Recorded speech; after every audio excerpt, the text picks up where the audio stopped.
We're going to talk about something fascinating, something that touches the core of who we are.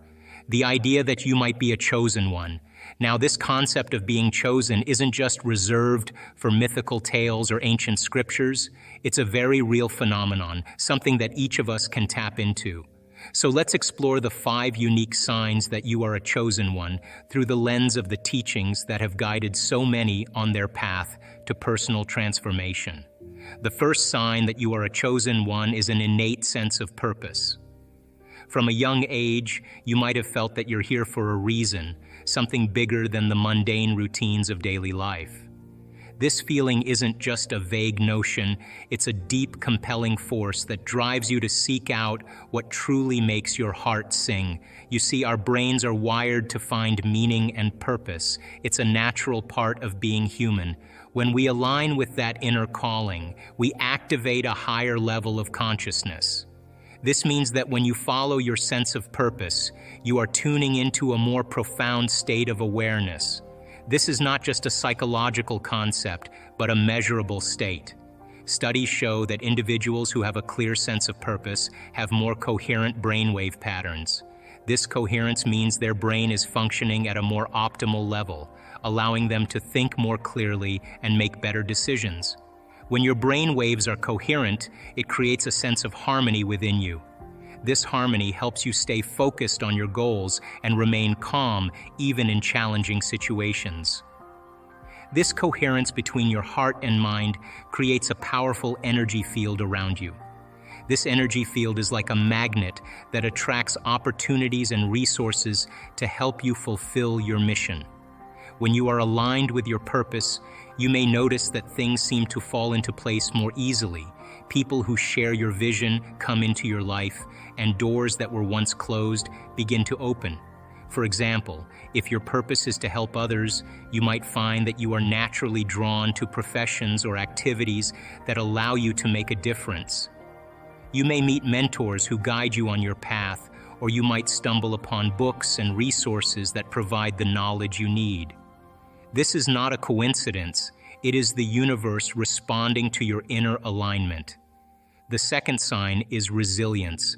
This means you have the ability to face challenges and hardships that would break most people, but you always find a way to rise above them. Resilience is not just about enduring pain or overcoming obstacles. It's about transforming those experiences into wisdom and strength. When we face adversity, our brains and bodies respond by releasing stress hormones.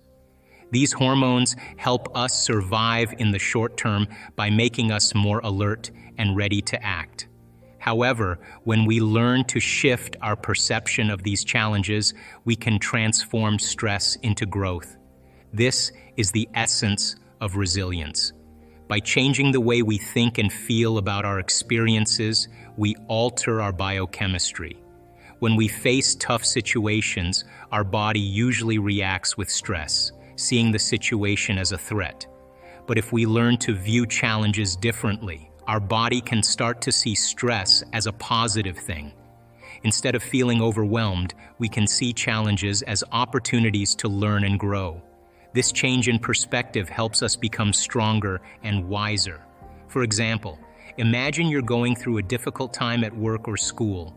Instead of seeing it as an unbearable burden, you can choose to see it as a chance to develop new skills or prove your resilience. This mindset shift not only makes the experience more bearable, but also helps you grow from it. Over time, these positive experiences build up and reinforce your resilience. This means that every time you bounce back from a setback, you are reinforcing your identity as a resilient person. You are proving to yourself and others that you have the strength and determination to overcome any obstacle. This makes you feel more confident and capable, which in turn makes it easier to face future challenges.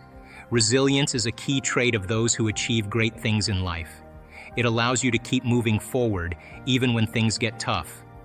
It helps you to see setbacks not as failures, but as opportunities to learn and grow. This positive outlook can make a huge difference in your life, helping you to achieve your goals and fulfill your potential. The third sign is intuition. This means you have an uncanny ability to sense things before they happen or to understand situations and people on a deeper level. You might get a feeling that something good or bad is about to occur, or you might have insights about people that others don't see. This sense is often called a gut feeling. Many people think intuition is a mystical or magical ability. However, it's actually a natural function of the brain. Our subconscious mind is always working, even when we don't realize it. It constantly processes information from our environment much faster than our conscious mind can. This means your brain is picking up on subtle cues and patterns that your conscious mind might miss. For example, you might notice a small change in someone's tone of voice or body language without realizing it. Your subconscious mind notices these things and gives you a feeling or hunch. When you learn to trust your intuition, you are tapping into this vast reservoir of knowledge. It's like having a secret tool that helps you navigate through life. You might feel a strong urge to take a particular action or to avoid a certain situation. By listening to these feelings, you can make better decisions. This is why many successful people attribute their achievements to following their gut feelings. They understand that their intuition is a valuable guide. Intuition is your inner compass, guiding you towards your destiny. Just like a compass shows you the right direction, your intuition helps you find the right path in life. It can lead you to opportunities that you might have otherwise missed or help you avoid potential problems. For example, you might feel a strong attraction to a particular job or place and later find out it was the perfect fit for you. Or you might feel uneasy about a decision and later discover it would have been a mistake. The fourth sign is a profound sense of empathy. This means you feel deeply connected to other people and often find yourself experiencing their emotions as if they were your own. Imagine feeling someone else's joy, sadness, or pain just as strongly as you feel your own emotions. This level of empathy can be both a blessing and a challenge. On one hand, empathy allows you to connect with people on a deeper level. When you truly understand what someone else is feeling, it creates a strong bond between you. This can lead to relationships that are rich, meaningful, and filled with love and understanding. People are drawn to you because they feel seen and heard. Your ability to empathize makes you a comforting presence in their lives. On the other hand, constantly feeling the emotions of others can be overwhelming. It can be exhausting to carry not only your own emotions but also the emotions of those around you. Sometimes you might feel drained or even sad without knowing why, simply because you are picking up on the feelings of others. It's important to learn how to manage this sensitivity so it doesn't take a toll on your well-being. Despite these challenges, empathy is a powerful tool for personal growth and transformation. When we open our hearts and truly connect with others, we activate the brain's mirror neurons. These neurons are responsible for empathy and compassion. Mirror neurons allow us to understand and mimic the emotions and actions of others. When you see someone smile, your mirror neurons help you understand their happiness and might even make you smile too. By practicing empathy, we strengthen these neural pathways, making us more compassionate and understanding. The more we use these neurons, the stronger they become, much like muscles that get stronger with exercise. This means that with time and practice, you can become even more empathetic and compassionate. Empathy is a hallmark of the chosen ones. It connects us to the collective consciousness, the shared pool of thoughts, emotions, and experiences of all humanity. When you feel empathy, you tap into this collective consciousness. You become aware that we are all connected and that our actions affect each other. This deep connection allows you to be a force for positive change in the world. Empathy drives you to help others, to be kind, and to work towards making the world a better place. You might find yourself drawn to careers or activities where you can support and uplift others, such as counseling, teaching, or volunteering. The fifth and final sign that you are a chosen one is having a heightened state of awareness. This means you see the world differently, noticing things that others might miss. It's like having a special lens that helps you tune into the subtle energies and synchronicities around you. Many people describe this heightened awareness as a spiritual awakening, but it's also backed by science. When we elevate our consciousness, we are essentially tuning into a higher frequency. Imagine a radio dial. As you turn it, you can find different stations. Elevating your consciousness is like tuning into a station that has clearer, more meaningful broadcasts. This higher frequency allows us to see and experience the world in a more expansive way. Everything becomes more vibrant, more connected. Our brains play a crucial role in this process. When we are in a state of heightened awareness, our brains produce different patterns of brainwaves. These brainwave patterns are linked to creativity, intuition, and higher states of consciousness. For example, when we meditate or engage in deep reflective thinking, our brain produces theta waves. These waves are associated with relaxation, creativity, and insight. By cultivating this heightened awareness, we can tap into the quantum field, which is the realm of infinite possibilities. The quantum field is a term used in science to describe a space where all potential outcomes exist. It's like a vast ocean of possibilities, waiting for us to dip in and choose what we want to experience. This is where the magic happens. When we access the quantum field with our heightened awareness, we can manifest our deepest desires. Manifestation is the process of bringing something from the realm of possibility into our physical reality. It starts with a clear intention, a thought or vision of what we want. By focusing on this intention and combining it with elevated emotions like joy, gratitude, and love, we can attract our desires into our lives. Imagine you have a dream of living in a beautiful home surrounded by nature.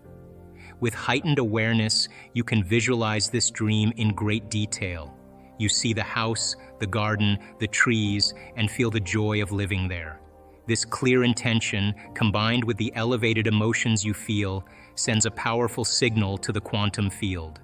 The field responds by aligning circumstances, opportunities, and people to help make your dream a reality. Heightened awareness also makes us more intuitive. Intuition is that inner knowing, the gut feeling that guides us. When we are in tune with our higher consciousness, our intuition becomes stronger. We start to trust our inner guidance more, making decisions that align with our true selves.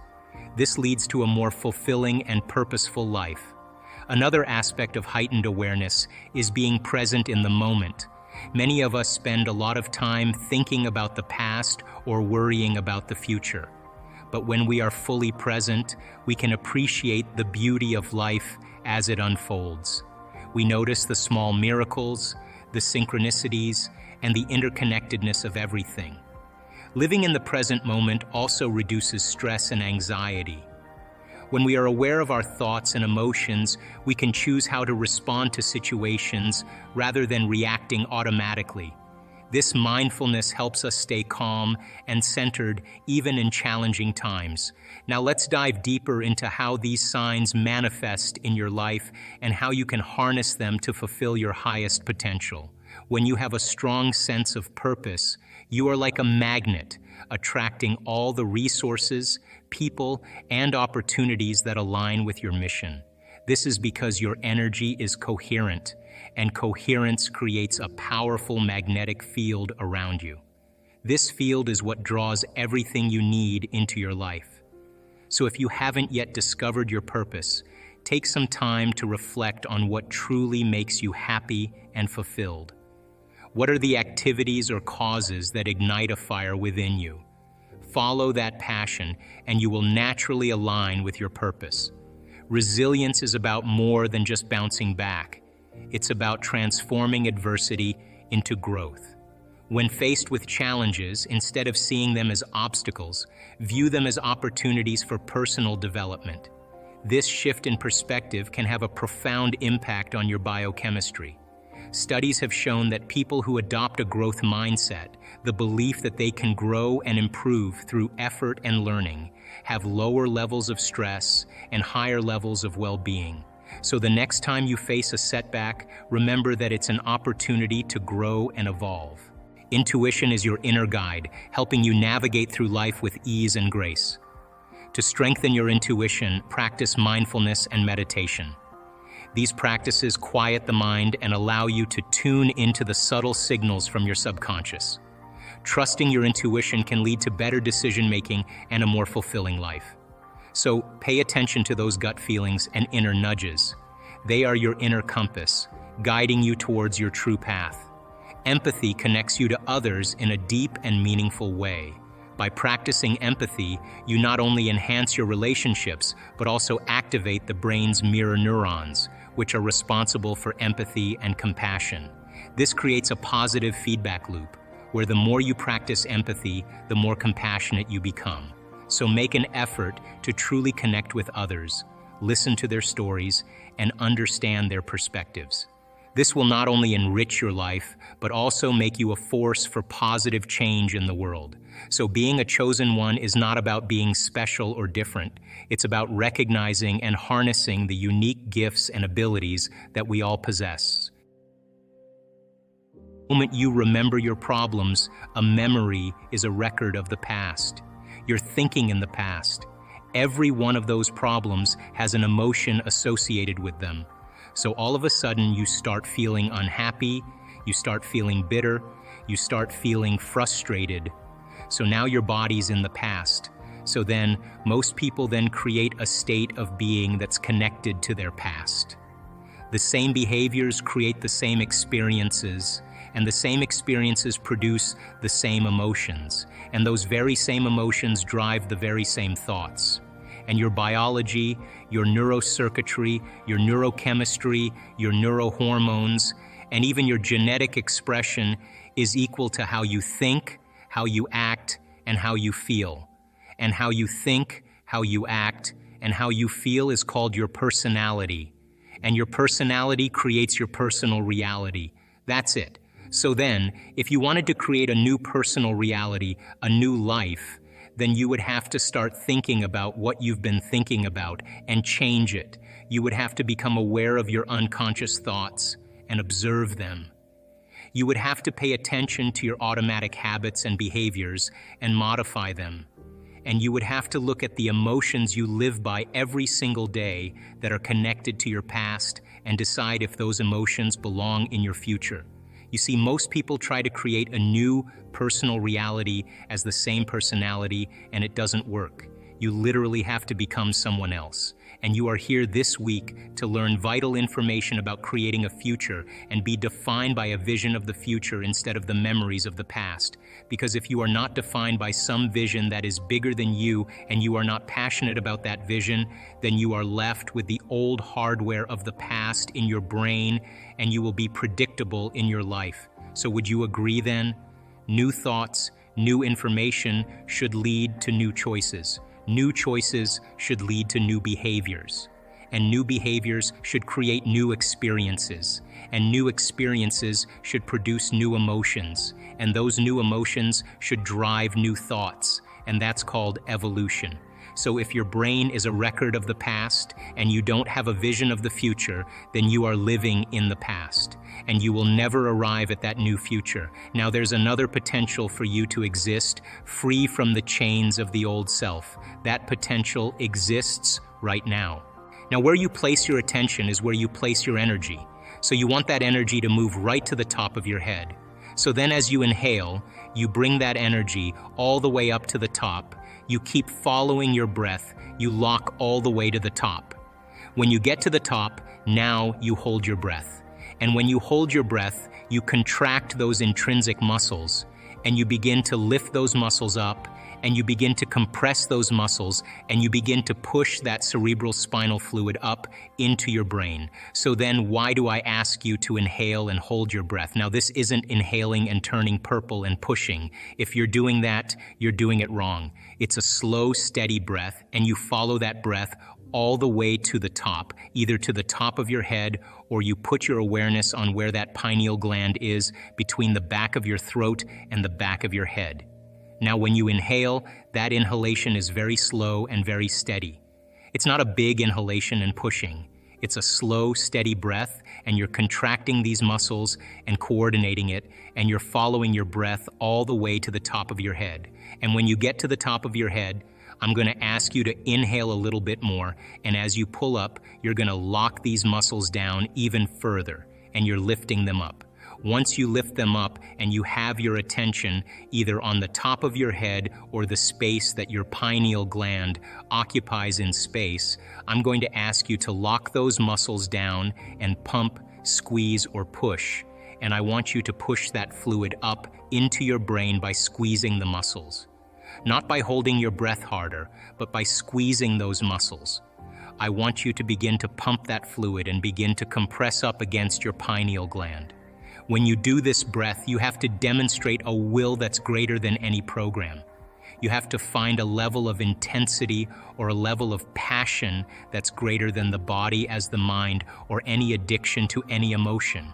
You have to be inspiration, the movement of energy. Don't be afraid of it. Just surrender into it. For some people, their body will do unusual things. That's information trying to be integrated into it. Don't be afraid of it.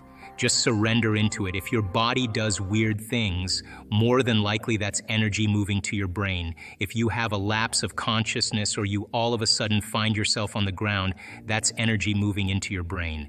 It's happened to me numerous times. It's a sign that you're getting close or at least doing it correctly. Now where you place your attention is where you place your energy. So you want that energy to move right to the top of your head. Inspiration, the movement of energy. You have to find a level of intensity or a level of passion that's greater than the body as the mind or any addiction to any emotion. Don't be afraid of it. Just surrender into it. On a Sunday morning, while she was in the shower, her husband said goodbye to his 2 children, yelled something to her while she was in the shower, and then went to the tallest building in Amsterdam and jumped off the building and committed suicide.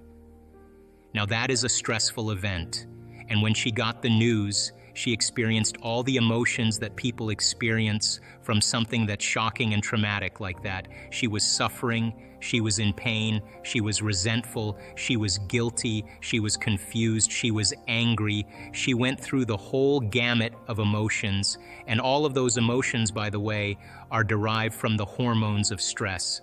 So she has an event in her life. It changes her biologically. She doesn't know how to control her emotional reaction. It turns into a mood, one long emotional reaction.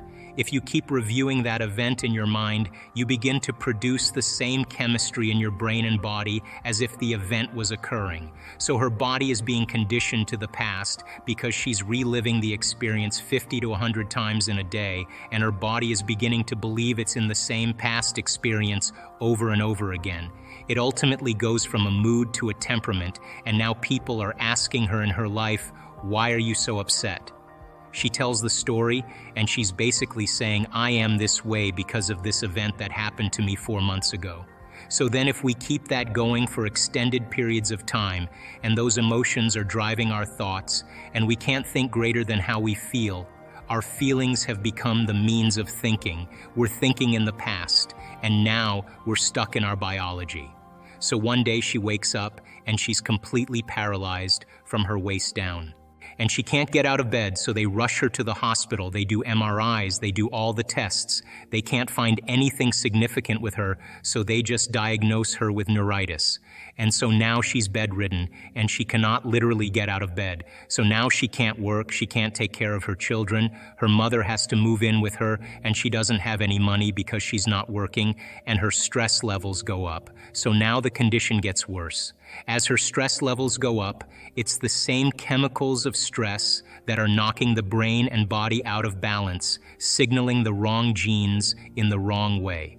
And another few months later, she develops these huge ulcerations in all the mucous membranes of her body, in her mouth, her throat, her upper stomach, her bladder, her vagina, her anus. She's got these huge ulcers. Now she can't eat, and if she can't eat, she's knocking her body now out of chemical balance even more. And it hurts. So now she's spiraling downward, and then she finally starts noticing her symptoms getting worse, and she goes to the doctor, and they diagnose her with esophageal cancer. Now, the moment she gets the diagnosis of esophageal cancer, now she gets even more stressed, and she's in fear now, and she realizes that her children may not have a mom. And so she came to one of our workshops, and I remember specifically because she came in with crutches and a wheelchair and a walker, and she sat on the left side of the room. And it was an introductory level course, and she understood that she could change it intellectually, but she had a very big challenge ahead of her, and she realized how much she was in her past. She had a vision of her future. Like she wasn't visualizing anything, she just got a very clear vision. And she was so excited that she went home and she did her meditation every single day. Now she understood that she had to upregulate new genes and downregulate genes that had to do with her disease, and that every day she had to knock on the genetic door. Now, the first thing I want to say is that I'm certain that there were days that she didn't feel like doing her meditation, and she did that anyway. She did it anyway. There were days where she had a tremendous amount of doubt, and she didn't think it was possible, but she did her meditations every single day. The universe only gives us what we think we're worthy of receiving, so we gotta come initiated into this and understand it. If you wanna create a new life, a new personal reality, you gotta change your personality, which means you better start thinking about what you've been thinking about and changing it. You begin to become conscious of your unconscious actions or habits or behaviors and modify them. And then we have to begin to look at the emotions that we live by every single day that keep us connected to the past and decide, do these emotions belong in our future? So most people are trying to create a new personal reality as the same personality, and it doesn't work. You literally have to become someone else. And can you select a new possibility in the quantum field and begin to emotionally embrace that future every single day to such a degree that your body, as the unconscious mind, the objective mind, does not know the difference between the experience in your life that's creating the emotion and the emotion that you're fabricating by thought alone, to the degree that you begin to signal new genes and new ways to change your body to look like the experience has already happened. Now, the latest research in epigenetics says it's absolutely possible. This every day, installing the circuitry every day, conditioning the body into the emotion of the future, that your body begins to change to look like it's already happened. Now, this is where it gets fun, because now you no longer have to go anywhere to get it. If you think that your thoughts have something to do with your future, just from a theoretical standpoint, that your thoughts create your destiny, and you think 60 to 70,000 thoughts in one day, and 90% of those thoughts are the same thoughts as the day before, well, then your life isn't going to change very much as long as you're thinking the same way. If you're not being defined by a vision of the future, then you're left with the memories of the past. Is it possible then that the way you think and the way you feel can begin to produce effects in your outer world? Now, that isn't something that you swallow in one bite. It's a process of gaining knowledge. It's a process of practice. It's a process of experience. But once you start seeing those synchronicities, those coincidences, those opportunities that start to fall into place because you're experiencing change in your outer world, if you're doing the work, you're going to start paying attention to what you're doing inside of you that's producing the effect outside of you. And once you correlate the changes of what you're doing inside of you with the effect you produce outside of you, you're going to pay attention to what you did, and you're going to do it again. And all of a sudden, you're going to start believing more that you're the creator of your life and less of the victim of your life. And those same thoughts lead to the same choices. The same choices lead to the same behaviors. The same behaviors create the exact same experiences, and we anticipate the same feelings or emotions from those experiences, and those emotions are the payoff that drive our very same thoughts. Well, our biology, our neurocircuitry, our neurochemistry, our hormones, and even our gene expression will be equal to how we think, how we act, and how we feel. And how we think, how we act, and how we feel is called our personality. And our personality creates our personal reality. That's it. I want people to begin to understand that thoughts are very powerful, feelings drive our thoughts, and that they can begin to create a better life for themselves once they understand some of these principles. We live in a world where often when people think about visioning the future, they vision stuff. So you have a vision of the car you want, or you have a vision of an amount of money you want, or you have a vision of a home you want, and you see this with people with their vision boards. What's your take on that? And is that the right type of visioning? And what is the right type of visioning? Well, we do so many different variations because I think people integrate information differently. And all of those cars and homes and whatever that is, they are symbols of what it looks like when a person actually arrives at this concept called abundance, right? So if those things help them to associate with something that creates a feeling of abundance, and they're building their vision board to help them to get clear on their intent, then that's fine. Because they're associating objects or things or material things that they'll say, that's when I know that I'm abundant. That's fine. Other people will say, look, abundance just means that I have more than I need, and I'm happy with that.